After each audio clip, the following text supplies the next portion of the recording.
Focus करिएगा, financial management में total हम लोग को कितना चैप्टर पढ़ना भाई? 9 चैप्टर, जिसमें हम लोग कौन से चैप्टर करें? लिवरेज। लेकिन लिवरेज करने से पहले एक बात आपको बता दें कि फाइनेंशियल मैनेजमेंट का मतलब क्या होता है। नाम से पता चला फाइनेंशियल मैनेजमेंट माने फाइनेंस को मैनेज करना, फाइनेंस को मैनेज करना। देखिए भाई, business minus financial management equal to failure. Business में से फाइनेंशियल मैनेजमेंट को माइनस कर दीजिएगा तो फेल्यूर का सामना करना पड़ सकता है। बिजनेस में फाइनेंशियल मैनेजमेंट चाहिए ही चाहिए और होना ही चाहिए, समझे? क्योंकि फाइनेंस से ही तो सारा काम चलेगा ना। जितना काम चलने वाला ये क्या चीज से चलेगा? फाइनेंस से। तो फाइनेंशियल मैनेजमेंट क्यों करते हैं? ताकि अपने बिजनेस का हम फाइनेंस को मैनेज कर सके और साथ में अपने लाइफ का भी फाइनेंस को मैनेज कर सके। समझ रहे?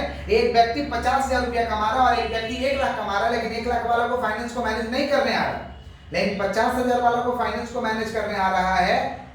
तो एक समय होगा ना कि 1 लाख वाला के पास जितना प्रॉपर्टी नहीं होगा उससे ज्यादा प्रॉपर्टी 50,000 वाला के पास होगा, समझे? इसी को हम कहते हैं फाइनेंशियल मैनेजमेंट। समझे क्या? तो फाइनेंशियल मैनेजमेंट में हम लोग क्या सीखेंगे? फाइनेंस को मैनेज करना। क्लियर? हम लोग चैप्टर कौन से स्टार्ट कर रहे हैं भाई? लिवरेज। कौन सा चैप्टर? देखिए लिवरेज, लिवरेज अगर साधारण भाषा में बात करें तो लिवरेज एक मेजरमेंट करने का तरीका है, माप तोल करने का क्या है? तरीका है, माने तराजू टाइप का बोल सकते हैं। माप तोल करने का क्या है? तरीका है। तो लीवरेज के जरिए हम बिजनेस का रिस्क और रिटर्न को माप करते हैं कि बिजनेस में रिस्क और रिटर्न का संबंध कितना है और रिस्क कितना है, उधर से रिटर्न कितना आएगा। इसका हम क्या करते हैं? लीवरेज के जरिए माप तोल करते हैं। तो हम कह सकते हैं कि leverage analysis is the technique which is used to quantify risk return relationship. माने लीवरेज एनालिसिस एक तरीका का क्या है? तकनीक है जो इस्तेमाल होता है क्या चीज को मापने के लिए? रिस्क और रिटर्न रिलेशनशिप को मापने के लिए of different alternative of capital structure. हम जो अपने कैपिटल स्ट्रक्चर लगाए हैं, जो पूंजी लगाए हैं, समझ पा रहे हैं, उसमें रिस्क और रिटर्न कितना है, इसका क्या कर सके? हम माप कर सके। इसलिए हम लोग क्या चीज का पढ़ाई करते हैं? लीवरेज। तो साधारण तौर पे हम कहते हैं कि रिस्क और रिटर्न को हम लोग माप किसके जरिए करेंगे?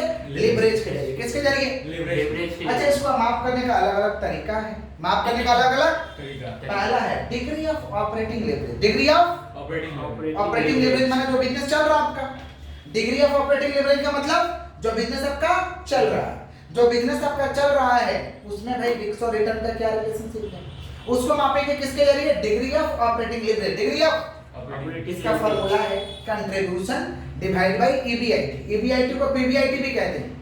दूसरा नाम है ऑपरेटिंग प्रॉफिट। क्या नाम है? Operating profit. ईबीआईटी का फुल फॉर्म है earning before interest and tax. EBIT का फुल फॉर्म क्या है? Earning before interest and tax. समझ पा रहे? तो ऑपरेटिंग लीवरेज किससे संबंधित है भाई? हमारे बिजनेस से संबंधित है। हमारे किससे संबंधित है? बिजनेस से। समझ रहे? इसका वैल्यू हमेशा ग्रेटर देन 1 आना चाहिए। अगर इक्वल टू 1 आता है माने कोई ऑपरेटिंग लीवरेज नहीं हुआ। इसका वैल्यू हमेशा ग्रेटर देन 1। समझे क्या बोले कि नहीं समझे? क्लियर है क्या? ग्रेटर देन 1 आएगा माने पोजीशन बेटर है। समझ पा? आगे बढ़ते हैं। Degree of financial leverage. Degree of financial leverage ना फाइनेंस में क्या रिस्क है, फाइनेंस से संबंधित रिस्क को मापेगा। हम जो रुपया ले रहे हैं, कर्ज ले रहे हैं, उससे संबंधित चीजों को मापेगा। कौन मापेगा? Degree of financial leverage. बोलो क्या बोले हैं? डिग्री ऑफ कौन सा लीवरेज? Financial leverage. समझ पा रहे कि नहीं समझ पा रहे? समझ पा रहे? इसका फार्मूला है ईबीआईटी को ऑपरेटिंग प्रॉफिट कहते हैं डिवाइड बाय ईबीटी। ईबीटी को पीबीटी भी कहते हैं। Earning before tax. Earning before tax. PBT को कहते हैं प्रॉफिट बिफोर टैक्स। समझ रहे हैं? अच्छा, इसका अगर वैल्यू आ गया आपका, रेशियो अगर आ गया इसका 1, रेशियो कितना आ गया? 1, यानी ये इंडिकेट कर रहा है कि हमारे ऊपर कोई कर्ज नहीं है। अगर इसका वैल्यू 1 आ गया यानी इंडिकेट कर रहा है कि हमारे ऊपर कोई कर्जा नहीं है। क्लियर? आगे बढ़े। डिग्री ऑफ कंबाइंड लीवरेज, दोनों को भाई मिला के क्या रिस्क और रिटर्न का रिलेशनशिप है? कहां मापेंगे? Degree of combined leverage. Degree of combined leverage का हम 3 फार्मूला लिखे। जब डीओएल और डीएफएल निकाले होगे तो ये वाला फार्मूला लगेगा। जब नहीं निकाले होगे, डायरेक्ट निकालना है तो कंट्रीब्यूशन डिवाइड बाय ईबीटी का फार्मूला लगेगा। और एक और फार्मूला कभी-कभी इस्तेमाल होता है percentage change in EPS. Percentage change in EPS divide by percentage change in sales. Percentage change in EPS divide by percentage change in sales. Clear है क्या? पीवी रेशियो कभी-कभी इस्तेमाल होता है। पीवी रेशियो माने profit volume ratio. Profit volume ratio माने आपका profit समझ पा रहे? प्रॉफिट का आपका क्या भाव है, समझ पा रहे? इसमें हम लोग क्या निकालते हैं? PV ratio. क्या निकालते हैं? PV ratio. आगे बढ़े हम लोग, बोलिए। मार्जिन ऑफ सेफ्टी कभी कभी निकालना पड़ता है। मार्जिन ऑफ सेफ्टी का फॉर्मूला है profit divided by PV ratio. बोले क्या बोलेंगे? प्रॉफिट डिवाइडेड बाय कौन सा रेशियो? PV ratio. जोर से बोले क्या बोलेंगे? PV ratio. Profit divided by कौन सा ratio? PV ratio. Clear? Yes sir. अब इसके लिए एक इनकम स्टेटमेंट बनाना पड़ेगा। इनकम स्टेटमेंट याद रखिएगा, हमेशा काम आता है। एक इनकम स्टेटमेंट बनाना पड़ेगा। इनकम स्टेटमेंट कैसे बनेगा? नाम से तो पता चल रहा है।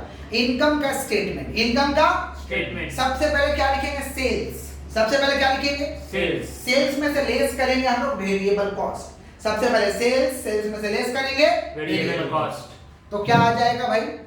सेल्स में से वेरिएबल कॉस्ट लेस करेंगे तो आएगा कंट्रीब्यूशन। क्या आएगा? कंट्रीब्यूशन। कंट्रीब्यूशन में से फिक्स कॉस्ट माइनस करेंगे। क्या माइनस करेंगे? Fix cost. तो क्या आएगा? ईबीआईटी। क्या आएगा? और ईबीआईटी में से इंटरेस्ट माइनस करेंगे तो क्या आएगा? ईबीटी। ईबीआईटी में से इंटरेस्ट माइनस करेंगे तो क्या आएगा? ईबीटी। थोड़ा मैं दिखा दूं, जो लोग वीडियो कर रहे हैं उनको सुविधा हो जाएगा। ईबीआईटी से इंटरेस्ट लेस करेंगे तो क्या आएगा भैया? ईबीटी। क्या आएगा? ईबीटी। और ईबीटी से टैक्स माइनस करेंगे तो आ जाएगा ईएटी। ईबीटी से टैक्स माइनस करेंगे तो क्या आएगा? ईएटी। और ईएटी से दो चीज माइनस करेंगे, ट्रांसफर टू रिजर्व और preference dividend. Transfer to reserve और प्रेफरेंस डिविडेंड तो आएगा ईएईएस, माने earning available for equity share holder. Earning available for equity share holder. EPS निकालने में काम आएगा। ईपीएस क्या होता है? Earning per share. EPS indicate करता है कि एक शेयर पे कितना कमाई है, एक शेयर पे हमारा कितना कमाई है। ये कौन इंडिकेट करता है? ईपीएस। कौन इंडिकेट करेगा? ईपीएस। तो ईपीएस। तो सबसे पहले क्या लिखेंगे? सेल्स। सेल में से क्या लेस करेंगे? Variable cost. क्या आएगा? कंट्रीब्यूशन। कंट्रीब्यूशन में से क्या लेस करेंगे? Fix cost. तो क्या आएगा? ईबीआईटी। ईबीआईटी में से क्या लेस करेंगे? इंटरेस्ट। तो क्या आएगा? ईबीटी। ईबीटी में से क्या लेस करेंगे? टैक्स। तो क्या आएगा? ईएटी। और ईएटी में से प्रेफरेंस डिविडेंड और ट्रांसफर टू रिजर्व लेस कर देंगे तो क्या आ जाएगा? ईएईएस। क्या आ जाएगा? क्लियर है क्या? Clear clear? किसका बात कर रहे हैं लोग? Income statement. एक बार लिख देते तो अच्छा रहता है इनकम स्टेटमेंट। नहीं, चलिए साथ में आप लोग भी लिखिए, फॉर्मेट बनाइए पर्टिकुलर अमाउंट। फॉर्मेट बनाइएगा पर्टिकुलर अमाउंट बनाइए।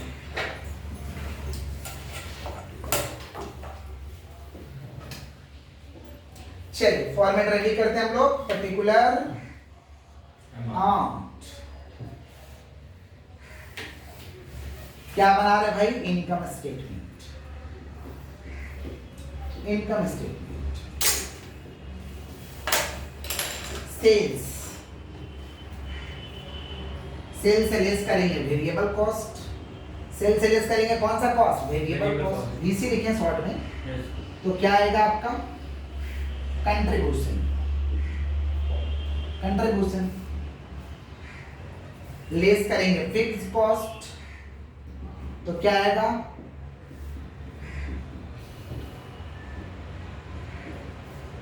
लेस करेंगे फिक्स कॉस्ट तो क्या आएगा भैया? ईबीआईटी।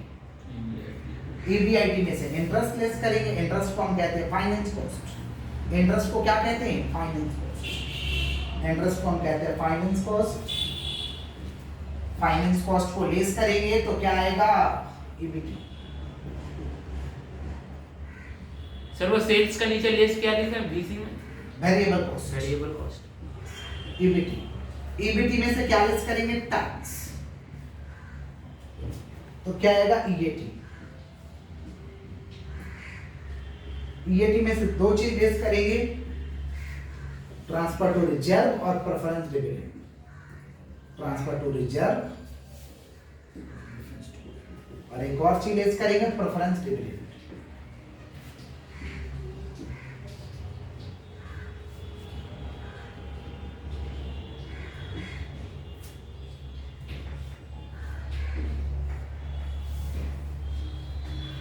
ईएटी में से क्या लेस करेंगे? ट्रांसफर टू रिजर्व और प्रेफरेंस डिविडेंड। तो क्या आएगा? ईएईएस।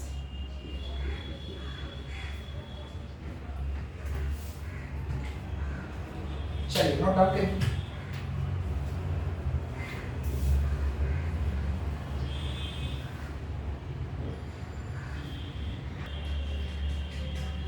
फोकस करिएगा। Calculate all the possible leverage from the following. जितना भाई है इसमें से आपको जितना पॉसिबल लिवरेज है आप निकालिए। तो सबसे पहले तो हमें इनकम स्टेटमेंट बनाना पड़ेगा। हम लोग इनकम स्टेटमेंट इसके पहले वाला हम लोग ये में समझे। सबसे पहले क्या लिखेंगे? सेल्स। सबसे पहले क्या लिखेंगे? सेल में से क्या लेस करेंगे भाई? Variable cost. तो क्या आएगा? कंट्रीब्यूशन। कंट्रीब्यूशन में से क्या लेस करेंगे? Fix cost. तो क्या आएगा? ईबीआईटी। ईबीआईटी में से इंटरेस्ट लेस करेंगे तो ईबीटी। ईबीटी में से टैक्स लेस करेंगे तो ईएटी। ईएटी में से ट्रांसपोर्ट टू रिजर्व और प्रेफरेंस डिविडेंड माइनस करेंगे तो ईएस। आइए सवाल देखिए, क्या दिया? सेल्स। जहां यूनिट दिया है वहां गुना करके लिख लेंगे, और जहां डायरेक्ट दिया डायरेक्ट लिख लेंगे। क्लियर? वेरिएबल कॉस्ट जहां यूनिट दिया 10,000 से गुना कर देंगे, जहां डायरेक्ट दिया डायरेक्ट लिख लेंगे, और जहां परसेंटेज दिया तो सेल का परसेंटेज कर देंगे। फिक्स कॉस्ट तो दिया ही है। इंटरेस्ट को कहते हैं फाइनेंस कॉस्ट, इसका निकाल के दिया है, लेकिन ये दोनों का निकाल के नहीं दिया, लिखा 10% डेट, तो हम निकाल लेंगे 1.5 लाख का 10% और 2 लाख का 10%। डेट को हम लोन भी कहते हैं, डेट को हम क्या कहते हैं? लोन। तो सबसे पहले हमें क्या बनाना भाई? Income statement. तो सबसे पहले क्या लिखेंगे? सेल्स। सबसे पहले क्या लिखेंगे? सेल्स। कितना है सेल्स? 10,000 × 20 कितना है? 2 लाख। फिर कितना है? 2 लाख। 2 लाख। यहाँ कितना हो रहा? 3 लाख। हो गया? सेल्स हो गया। लेस करेंगे वेरिएबल कॉस्ट। वेरिएबल कॉस्ट कितना? 10 रुपया करेंगे तो 10,000 × 10 कितना हो रहा? 1 लाख। यहाँ कितना हो रहा? 50,000। और यहाँ पे 3 लाख का 40% कितना हो रहा था? बताइए, कैलकुलेटर चलाइए। 3 लाख का 40%, 1,20,000। 1,20,000। सेल में से वेरिएबल कॉस्ट लेस कर देंगे तो क्या आएगा भैया? कंट्रीब्यूशन। क्या आएगा? कंट्रीब्यूशन। कंट्रीब्यूशन निकाला जाए कितना? 1 लाख। 1,50,000 और 1,80,000। लेस करेंगे फिक्स कॉस्ट। क्या लेस करेंगे? Fix cost. फिक्स कॉस्ट कितना भाई? फिक्स कॉस्ट, फिक्स कॉस्ट है 20,000 50 20 50 कितना और 80,000 1 लाख 30,000 हो गया। ये क्या आएगा? ईबीआईटी। ईबीआईटी में से हमें लेस करना है इंटरेस्ट। लेस करना तो इंटरेस्ट कितना हो रहा भाई? 10,000 एक तो दिया हुआ है, और इसका 1.5 लाख का 10% 15,000, और इसका कितना हो रहा? 2 लाख का 10% 20,000। सर 10% कैसे दी? ऐसे 2 लाख का 10%। नहीं, वो जो उसमें तो 10% लिखा नहीं है ना सर क्वेश्चन में। एक तो लिखा। अच्छा, इंटरेस्ट का तो सर कर रहा है। तो यहाँ 10,000 दिया है, लिख दिए 1.5 लाख का 10%, समझ गए। 15,000। 2 लाख का 10%। क्लियर? हाँ। इंटरेस्ट दिया तो लिख दीजिए, नहीं तो निकाल लीजिए। एकदम दिया ही नहीं तो नहीं, बात खत्म। 70,000 यहाँ कितना? 1 लाख माइनस 15 85,000। और यहाँ कितना हो रहा है? 1,10,000। ये क्या आया? ईबीटी। हो गया। अब क्या निकालना है? डीओएल। क्या निकालना है? तो DOL degree of operating leverage का क्या फार्मूला है? बोला कि जितना पॉसिबल उतना निकालिए। डीओएल का क्या फार्मूला है? Contribution divide by EBIT. Contribution divide by EBIT. तो कंट्रीब्यूशन कितना है? यहाँ देखिए तो इसका 1 लाख, 1 लाख और ईबीआईटी कितना है? 1.5 लाख। ईबीआईटी इसका इसी का कंट्रीब्यूशन 1 लाख, ईबीआईटी 80,000 निकाल लेंगे। इसका कंट्रीब्यूशन कितना है? 1.5 लाख, और ईबीआईटी कितना है? 1 लाख। इसका कंट्रीब्यूशन कितना है? 1,80,000, और ईबीआईटी कितना है? 1,30,000। हो गया। ये क्या निकला? डीओएल। क्या निकला? डीओएल। पहले वाला डिवाइड करके निकाल दीजिए। 1 लाख डिवाइड बाय 80,000 1.25। 1.25। बाकी वाला आप लोग निकालिएगा डिवाइड करके। सुनिए। दूसरा क्या निकाला? DFL, degree of financial leverage. Degree of financial leverage, इसका फार्मूला है EBIT divide by EBT. EBIT divide by EBT. EBIT कितना है भाई? 80,000। और ईबीटी कितना है? 70। तो 80,000 डिवाइड बाय 70,000। बाकी सब मैं लिख के करिएगा आप लोग। चलिए बताइए कितना होगा? 80,000 डिवाइड बाय 70,000 बाकी दो सेम चीज यहाँ होगा, यहाँ 1.14 1.1। अच्छा, DCL का फॉर्मूला है DOL into DFL। DOL into DOL का आंसर 1.25, DFL का आंसर 1.14 मल्टीप्लाई करें।